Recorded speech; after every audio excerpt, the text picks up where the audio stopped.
안녕하세요. 커피앤톡입니다. 오늘도 와주셔서 감사드리고요. 바로 사연을 읽어보겠습니다. 안녕하세요. 저는 30대 중반의 여성 사용자입니다.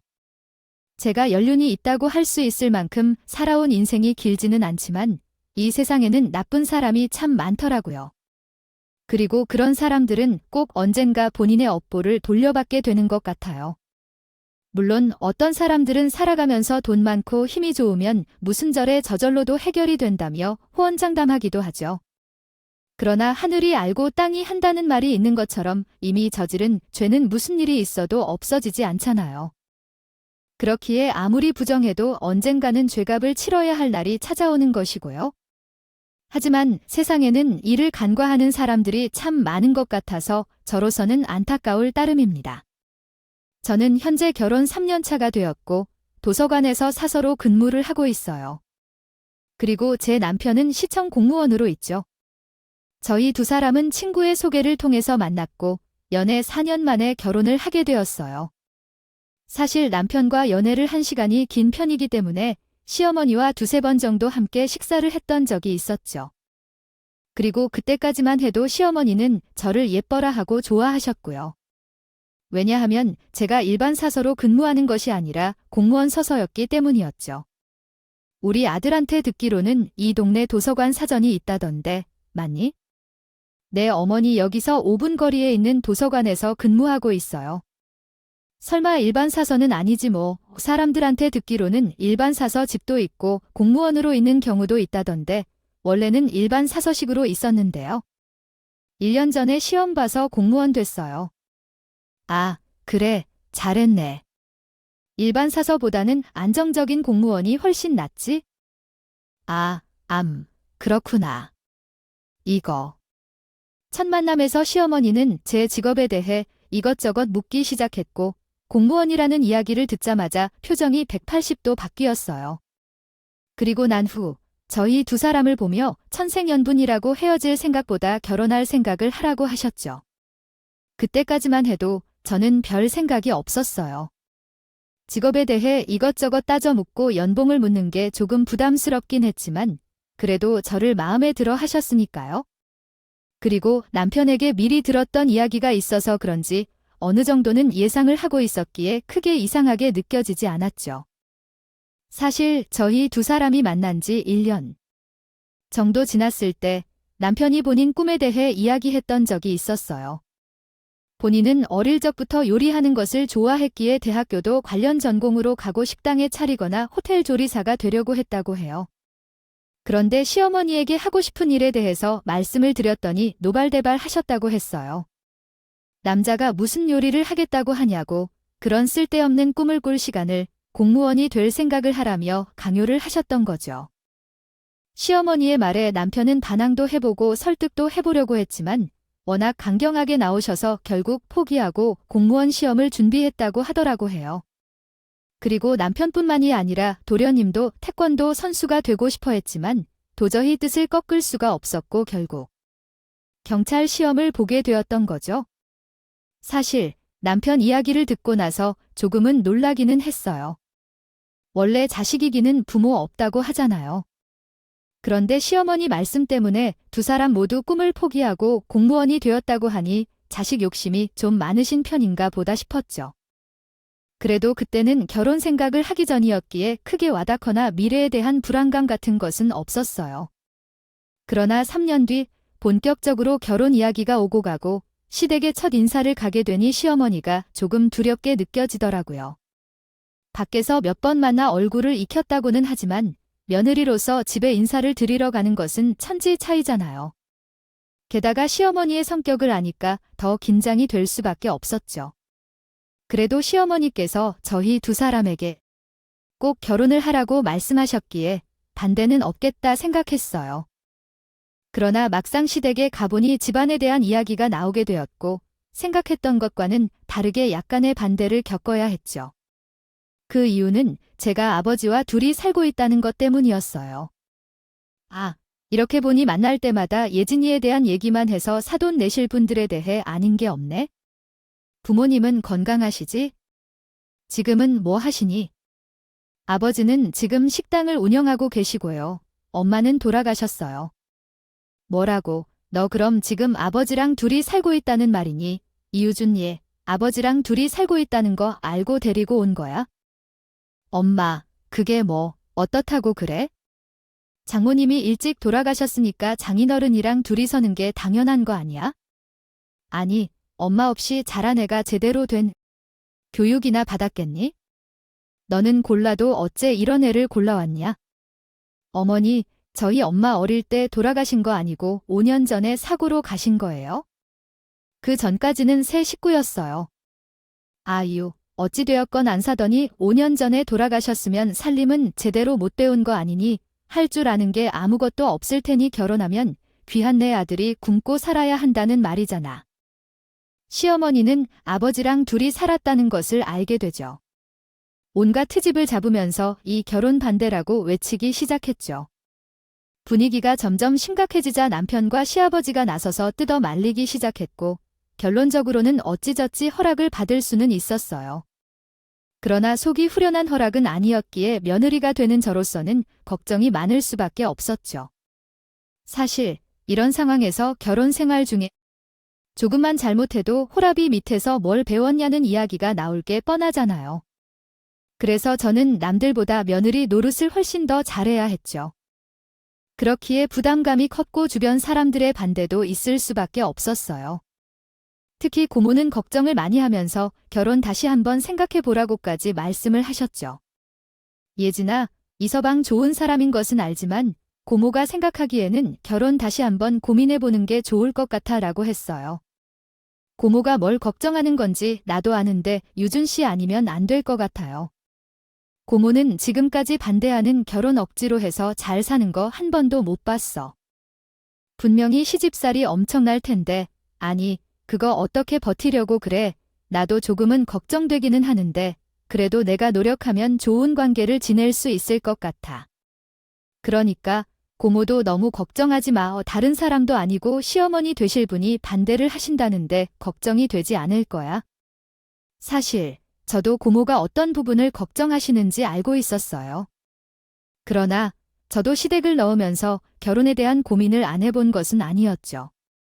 누가 봐도 결혼하면 고생길이 훤하다 싶은 상황이었기에 다시 한번 생각해 봐야겠다 싶더라고요. 그러나 시댁을 다녀온 후 아무리 고민을 해봐도 남편을 너무 사랑했기에 쉽게 포기할 수가 없을 것 같았어요. 그래서 모든 것을 감수하고 결혼을 하기로 결심을 하게 되었어요. 물론 걱정은 되었지만 시간이 지나면서 자연스럽게 고부건 문제가 해결될 것이라고 믿었고 또 제가 노력을 많이 하면 시어머니의 마음도 금방 풀어질 것이라고 생각했어요.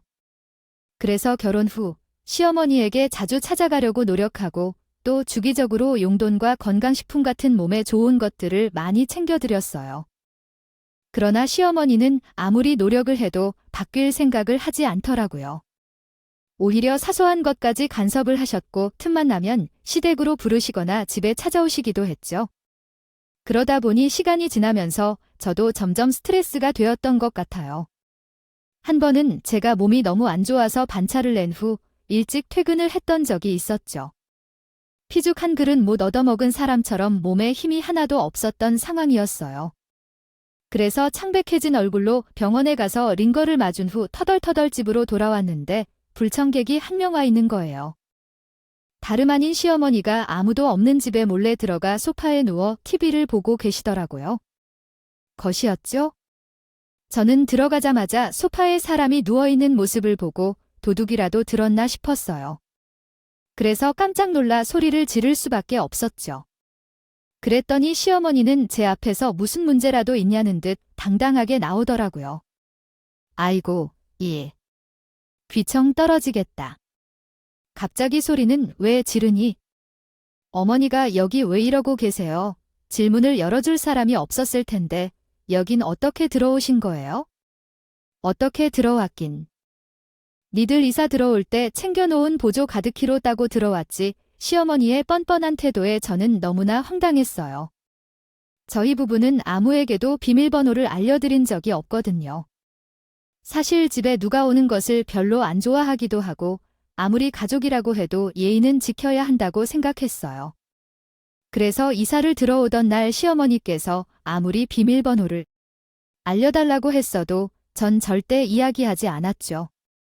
그런데 저희 부부 몰래 여분의 카드키를 챙겨놓았을 줄은 전혀 예상하지 못했어요. 주인도 없는 집에 함부로 문을 따고 들어와서 TV를 보고 있는 것도 기가 막혔지만 당당하게 카드키를 챙겨갔다고 이야기하는 모습에 어이가 없어서 할 말이 없었어요. 아무리 아들 집이고 여분으로 받은 카드키라고 해도 허락 없이 마음대로 챙겨가는 것은 말이 안 되잖아요.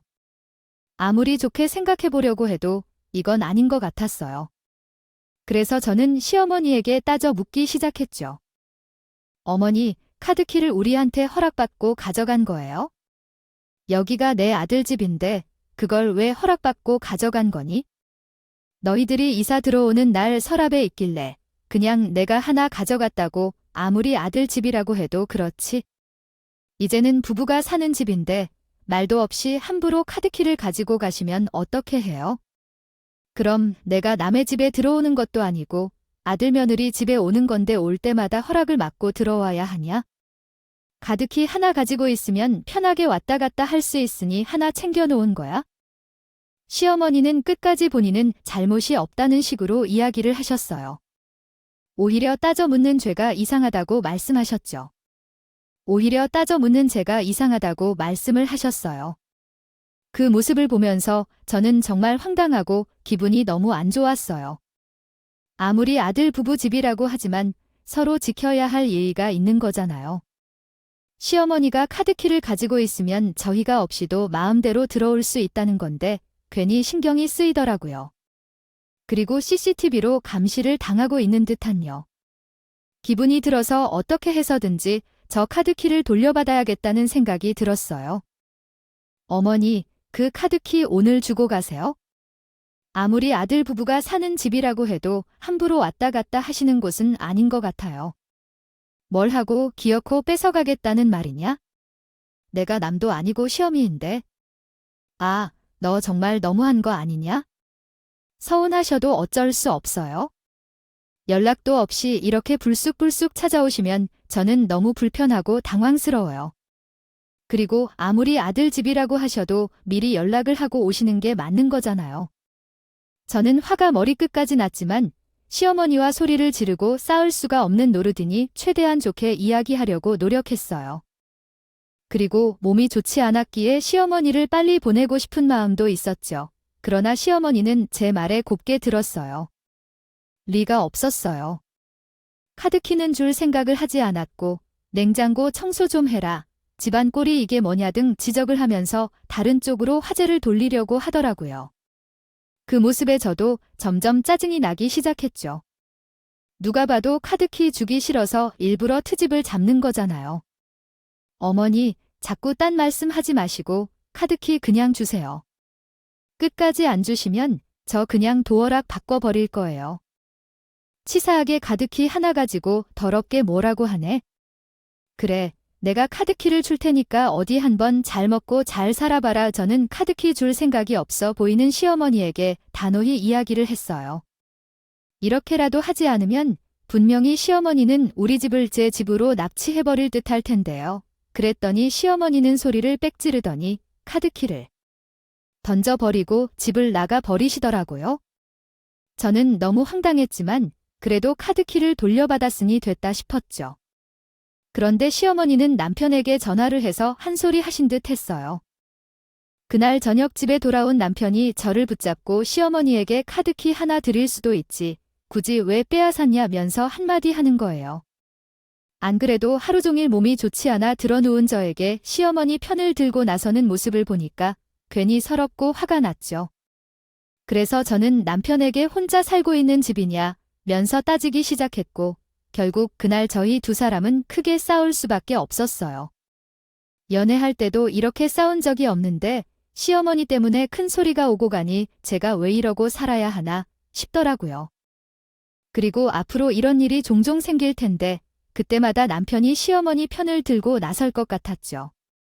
시어머니 카드키 사건으로 저희 두 사람은 점점 크게 싸우기 시작했고 이혼하자는 말이 오고 갔어요. 그리고 시부모님 앞에서 이혼하겠다는 통보를 하게 되었죠. 그러자 상황을 심각하게 받아들인 시아버지께서 직접 나서기 시작했어요. 아니, 이제 결혼한 지 얼마나 됐다고 벌써 이혼 소리가 나와 이혼을 하겠다는 이유가 대체 뭐야? 사실 엄마가 가득히 몰래 가지고 간 것 때문에 이 사람이랑 다툼이 있었나 봐요. 그것 때문에 저녁에 한마디 했다가 싸움이 커졌어요. 아, 뭐라고? 당신은 애들 집 카드키로 허락도 없이 함부로 가져가면 어떡해? 아니, 그게 가득히 하나 때문에 얘네들이 이 운까지 하겠다고 할 줄 몰랐죠. 그리고 그날 제가 하도 뭐라고 하는 통에 카드키는 돌려주고 왔다고요. 시아버지는 그 논리를 알게 되신 후 시어머니를 크게 혼내셨어요. 그리고 다시는 마음대로 저희 집에 찾아가지 말라는 말씀도 하셨어요. 또 저희 두 사람에게는 이웃소리 함부로 하는 거 아니라고 하면서 다시 한번 잘 생각해보라고 하시더라고요. 결국 시아버지 덕분에 카드키 문제는 깔끔하게 해결이 될 수 있었죠. 그리고 그날 이후로 시어머니는 저희 집에 오실 때 항상 연락을 해서 허락부터 받기로 하셨어요. 옛말에 부부싸움은 칼로 물베기라고 하더니 골치 아픈 일이 해결되니까 저희도 언제 싸우냐는 듯 화해를 하게 되었죠. 그러나 시어머니는 카드키 사건 이후로 저에게 화가 잔뜩 났나 봐요. 그래서인지 저만 보면 어떻게 시집살이를 시킬까 하는 궁리만 하시는 것 같았죠. 게다가 시아버지 명령 때문에 무조건 저의 집에 올 때는 연락을 해야 했지만 항상 거부할 수 없도록 만들었어요. 오시기 전에 연락을 하는 게 아니라 이미 도착해서 전화를 해왔거든요. 한 번은 제가 한창 일을 하고 있을 때 시어머니가 집에 찾아왔다는 연락을 해왔죠. 이해, 너 지금 한창 일하고 있을 시간이지. 너네 집에 반찬 좀 가져다 놓으려고 하는데 이걸 어떻게 할까? 이해, 지금 저희 집에 오셨다는 말씀이세요? 어머니, 저 지금 일하고 있어서 못 나가는데요. 아, 그럼 비밀번호 먼저 알려줘. 아내가 반찬만 넣어놓고 바로 나올게의 시어머니는 제가 일 때문에 집에 가지 못한다는 말을 듣자마자 때는 이때다 싶었는지 비밀번호를 요구하셨어요. 제가 비밀번호는 알려드리기 곤란하다고 했더니 알려주고 바꾸면 되지 않겠냐는 식으로 말씀을 하시더군요.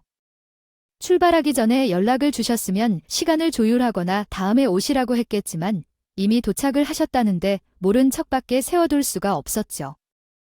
게다가 시어머니는 반찬 다 상하니까 빨리 비밀번호 얘기하라고 재촉까지 하셨어요. 저는 결국 한숨을 쉬면서 시어머니 말씀대로 나중에 비밀번호를 바꿔야겠다 생각하며 말씀을 드릴 수밖에 없었죠. 그런데 집에 들어가 보니까 시어머니가 저희 침대에 누워서 주무시고 계시는 거예요. 분명히 반찬만 넣어놓고 가겠다고 하셨는데 정말 황당했죠. 저와 함께 집에 들어간 남편도 부부 침대에서 시어머니가 주무시는 모습을 보고 당황을 했는지 제 눈치를 보며 급히 깨우기 시작했어요. 그리고 나서 지금 뭐 하는 거냐고 한마디 하더라고요. 그러나 시어머니는 아무렇지 않게 피곤해서 잠에 들어버렸다며 저녁이나 먹으러 가자고 하셨어요. 어찌나 뻔뻔한지 저는 너무 어이가 없어서 분명히 반찬만 넣어놓고 가겠다고 하시지 않았냐며 따지고 들었어요. 그랬더니 시어머니는 정색을 하고 오히려 제 잘못이라고 하는 거예요. 분명히 말하지만 비밀번호는 내가 알려준 거다. 아이. 그리고 사람이 피곤하면 침대에 좀 누워 자 할 수도 있지? 며느리가 시어미한테 쌍심지를 켜고 다 알려드린 게 말이 되냐? 어머니께서 분명히 전화를 냉장고에 반찬만 넣어놓고 가겠다고 하셨잖아요. 그리고 아무리 피곤하셔도 그렇지.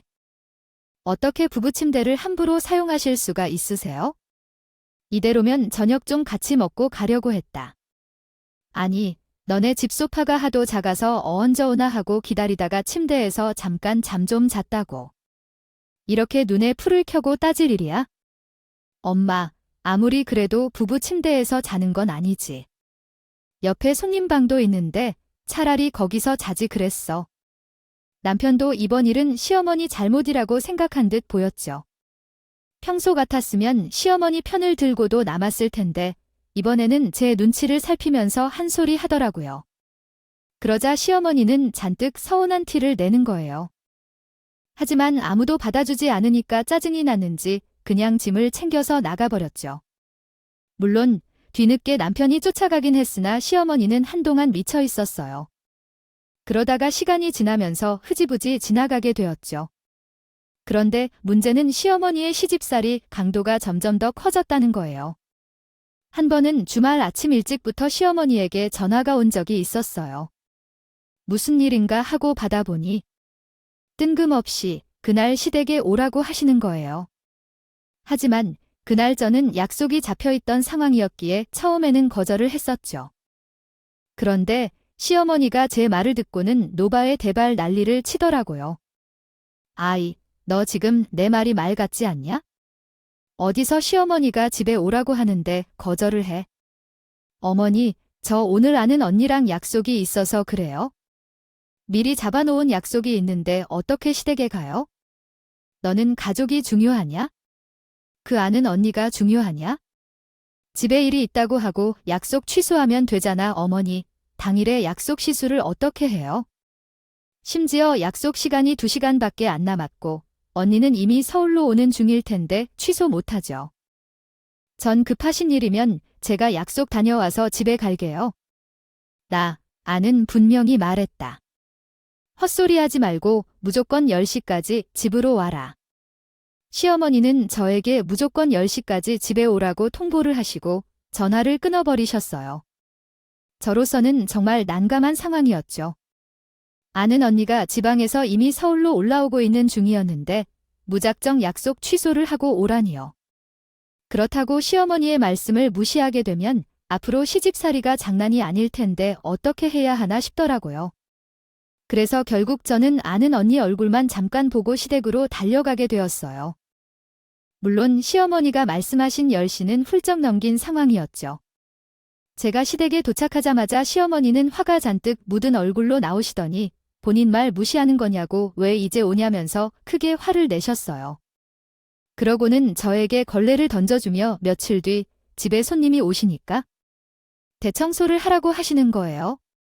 커튼이며 이불 다 빨고 청소기에 걸레질까지 하라고 하시는데 괜히 시댁으로 달려갔다는 생각이 들더라고요. 사실 저는 무조건 와야 한다고 하시길래 집에 일이라도 있는 줄 알았거든요. 그러나 시어머니가 재촉했던 이유는 시아버지가 집에 안 계신 상황이었기 때문이었어요. 시아버지는 친구분들과 낚시 여행을 가신 상태였고 시집살이 시킬 기회는 이때였을 뿐이었을 테니까요. 그래서 저는 시댁으로 달려간 후 그냥 모른 척할 거리라는 후회가 되더라고요. 하지만 어쩌겠어요. 이미 시댁으로 달려간 상황이었고 집에는 시어머니와 저 둘뿐이었기에 따를 수밖에 없었죠. 물론 그냥 대청소 못하겠다고 하고 뛰쳐나갈까 생각해보기도 했어요. 그러나 그랬다가는 나중에 몇 배로 힘들어지게 뻔하니 그냥 맞춰주자 했던 것이었죠. 그렇게 저는 정신없이 대청소를 시작했어요. 시어머니가 시키신 대로 커튼이며 이불들을 꺼내 빨고 쓸고 닦기 시작했죠. 그런데 안방에 들어가 보니 시어머니 화장대가 아주 난장판이더군요. 바닥에도 물건들이 잔뜩 있었고요. 처음에는 그냥 간단하게 쓸고 닦고 집에 가자 생각했었는데 아무리 봐도 나중에 시어머니가 물건들을 왜 안 치웠냐며 트집 잡을 게 뻔했어요. 대충이라도 정리해서 서랍에 넣어놔야겠다 싶었죠. 그래서 서랍을 열고 물건들을 얻기 시작했는데 우연히 저는 눈에 익숙한 팔찌 하나를 발견하게 되었어요. 처음에는 아는 팔찌랑 비슷한 디자인이네 하며 별 생각 없이 서랍을 닫으려고 했죠. 그런데 서랍을 닫고 보니 뭔가 느낌이 쎄한 거예요. 아무리 생각해도 엄마가 생존에 아버지랑 커플로 맞춘 거라며 소중하게 차고 다니던 팔찌랑 똑같아 보였거든요. 그래서 저는 급하게 서랍을 다시 열어 탈출을 한 번 더 살펴보게 되었죠. 그런데 정말로 엄마가 차고 다니던 팔찌와 신기할 정도로 똑같았어요. 그래서 저는 혹시나 싶어 이니셜이 적혀 있나 하고 뒤집어 확인을 해보려고 했죠. 사실 아버지께서 워낙 이벤트를 좋아하시다 보니 팔찌를 채워주실 때에도 평생 함께 하자는 말과 함께 서로의 이름을 새겨놓은 후 선물을 하셨거든요. 쉽게 말해 엄마 팔찌에는 아버지 이니셜이 새겨져 있었어요. 그리고 엄마는 8년 전 선물을 받고 난 후 하루도 빼놓지 않고 항상 팔찌를 차고 계셨죠. 그러나 사고가 났다는 연락을 받은 그날 병원에 달려가 보니 아버지께서 선물로 주신 팔찌가 없었어요. 그래서 저랑 아버지는 사고 현장에 떨어뜨렸나 싶어 장례를 마친 후 따로 가보기도 했으나 결국 찾지 못했죠. 그런데 그게 다른 곳도 아닌 시어머니의 서랍에 엄마 팔찌가 있으니 저는 설마 하는 생각이 들었던 것이었어요. 그래서 떨리는 손으로 팔찌를 뒤집어 보려고 했는데 그때 시어머니께서 방에 들어오시더라고요. 너는 뭐 하는 거니? 다음 방에서 나올 생각을 안 해. 물건이 여기저기 흩어져 있어서 서랍에 집어넣으려고 있었어요. 너 농땡이 부리려고 하지 마라. 밖에 할 일 차고 넘쳤어. 오늘 대청소 다 할 때까지 못 가니까? 그렇게 알고 아우, 빨리 나와서 그릇 정리 좀 해라. 저는 시어머니가 갑자기 들어오시는 바람에 놀라서 들고 있던 팔찌를 급히 주머니에 챙겨 넣었죠. 다행히 시어머니는 집안일 시키는 것에만 혈안이 되어서 제가 주머니에 뭘 넣고 있건 신경도 쓰지 않았어요. 그렇게 저는 찜찜한 마음으로 시어머니가 시키시는 일들을 다 하고 밖으로 나올 수 있게 되었죠. 그리고 나서 차에 타자마자 곧바로 팔찌 속 이니셜을 확인해 보았어요. 설마 했었는데 정말 기가 막히게도 제가 가지고 온 팔찌는 엄마가 차고 있던 것이 확실해 보였죠. 왜냐하면 팔찌 뒤에 조그마한 글씨로 아버지 이니셜이 적혀 있었거든요. 시어머니가 가지고 있던 팔찌가 엄마가 차고 다니던 곳이 확실하다는 생각이 든 순간 저도 모르게 눈물이 쏟아져 나오더라고요. 마음 같아서는 시댁에 다시 올라가 어떻게 전마 팔찌가 여기 있는 거냐 따져 먹고 싶었죠. 상황상 엄마를 돌아가시게 만든 범인이 바로 시어머니라고 가르치고 있는 거잖아요.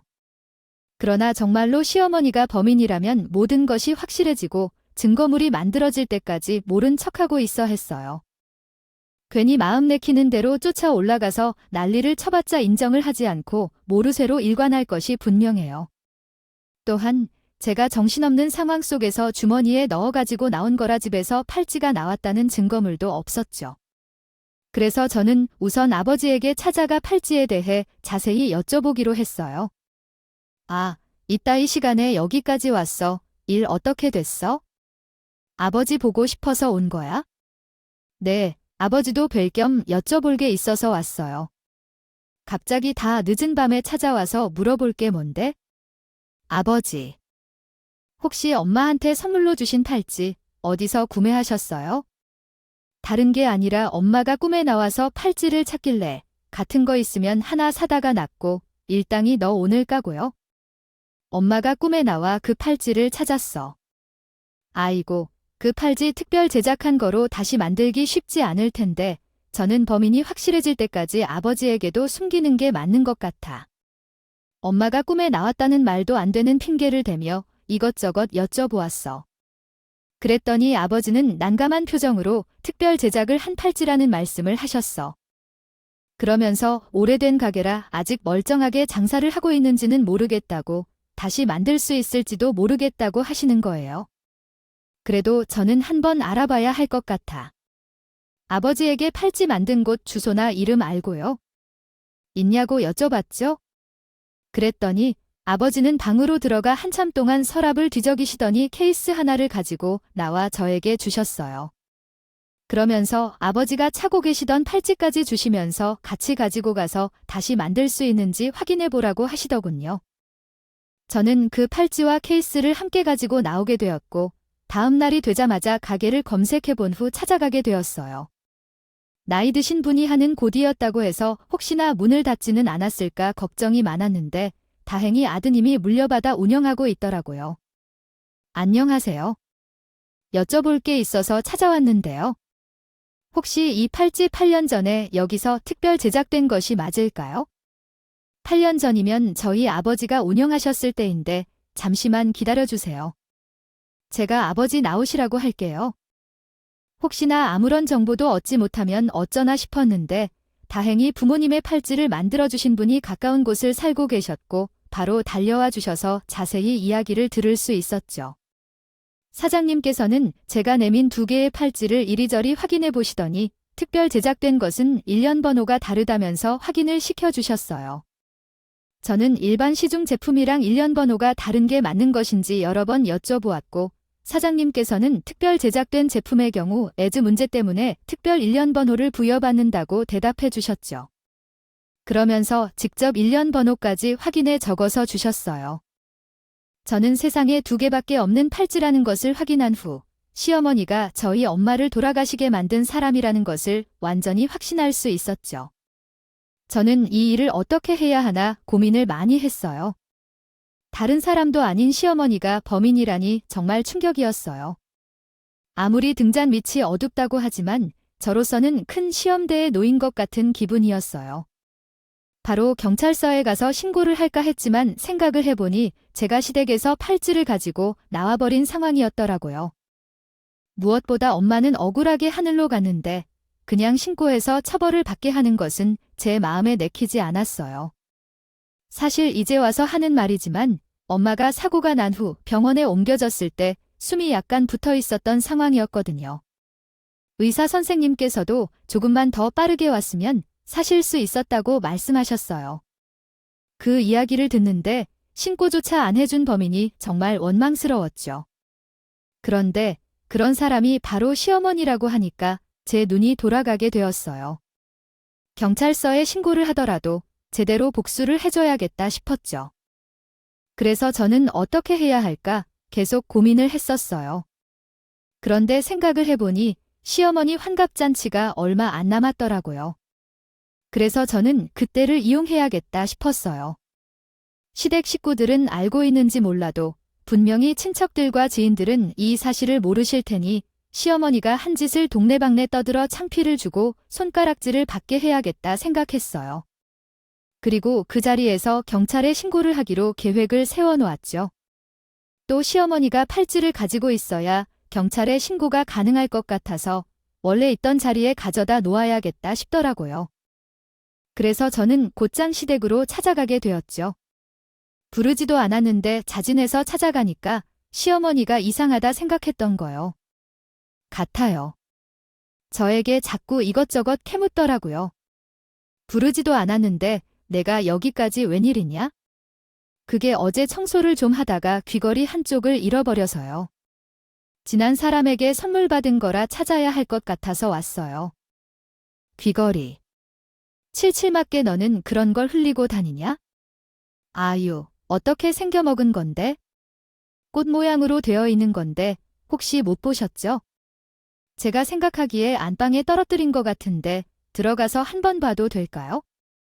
그런 건 못 본 것 같은데 아니 들어가서 한번 찾아봐라. 시어머니는 떨더러만 표정으로 안방에 들어가서 찾아보라고 하셨죠. 속에서는 천불이 나는 상황이었지만 저는 꾹 참고 감사하다고 하면서 안방으로 들어가게 되었어요. 그런데 시어머니가 제 뒤를 쫓아 들어오는 거예요.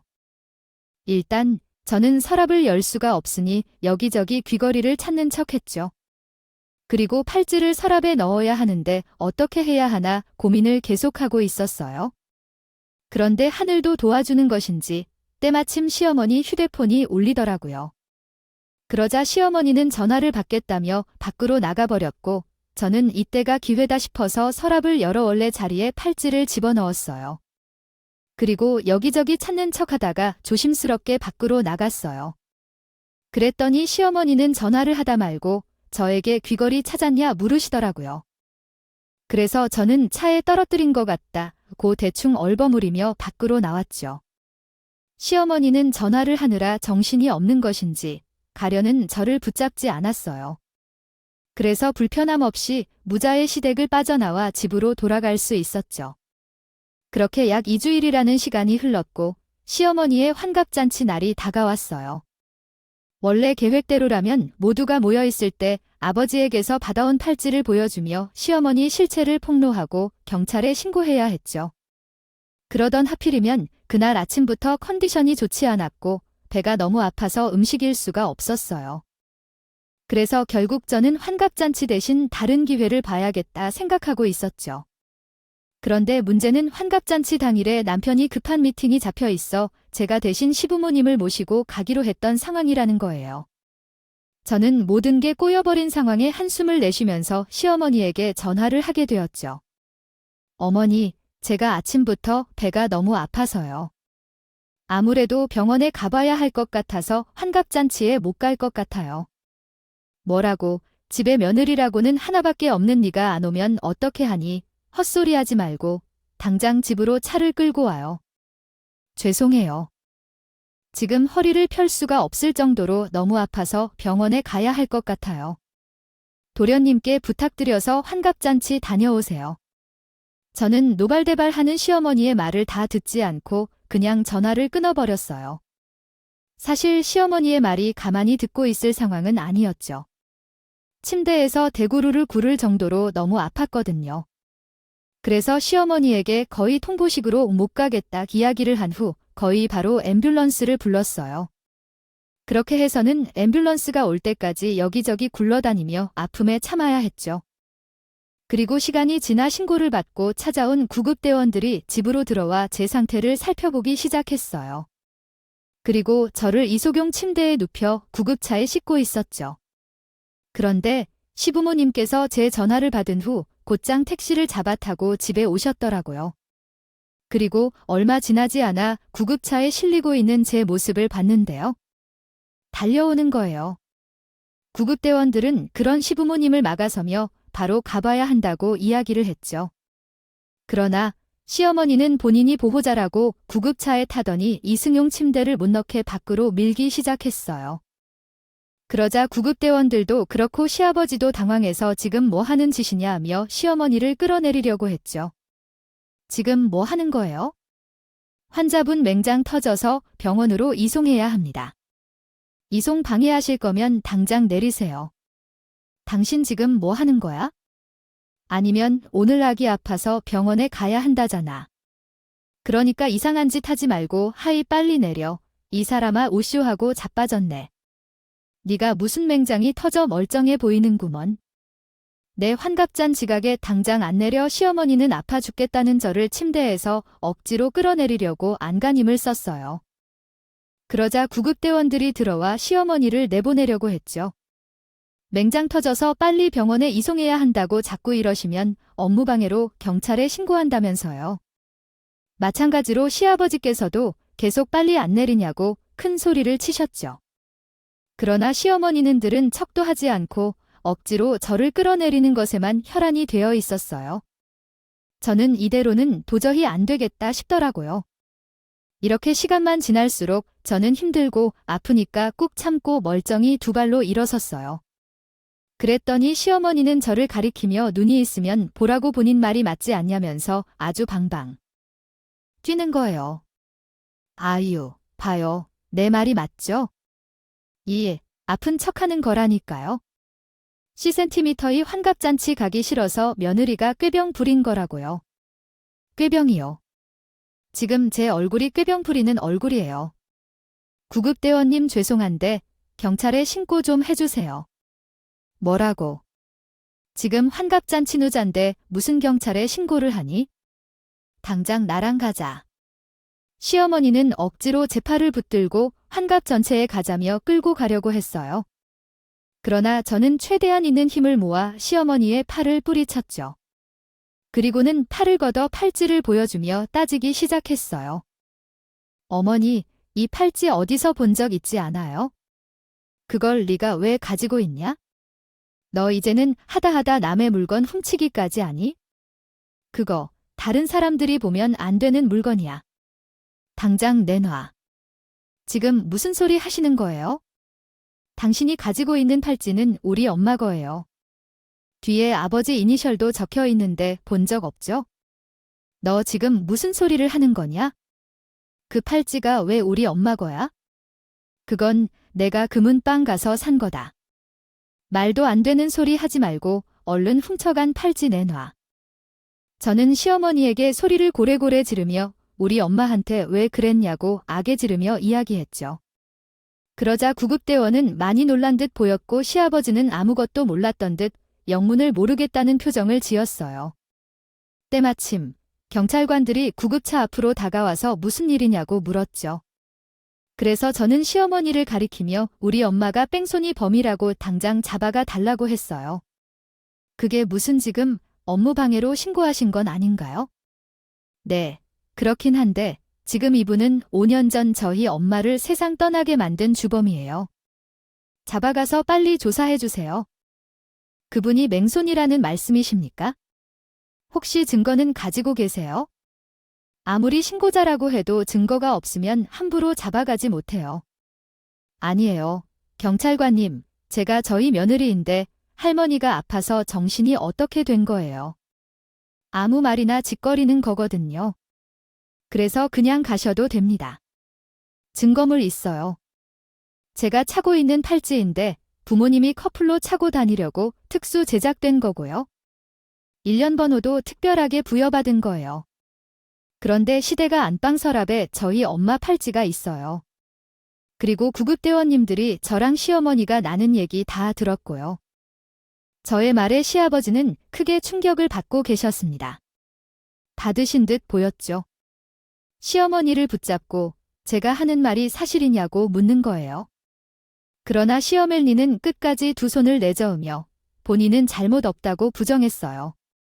하지만 이미 구급대원들의 이야기를 다 들은 상황이었고 특별 제작된 팔찌에다가 1년 번호까지 있다고 하니 경찰관들은 시어멜니를 경찰서로 데리고 가 조사하기 시작했죠.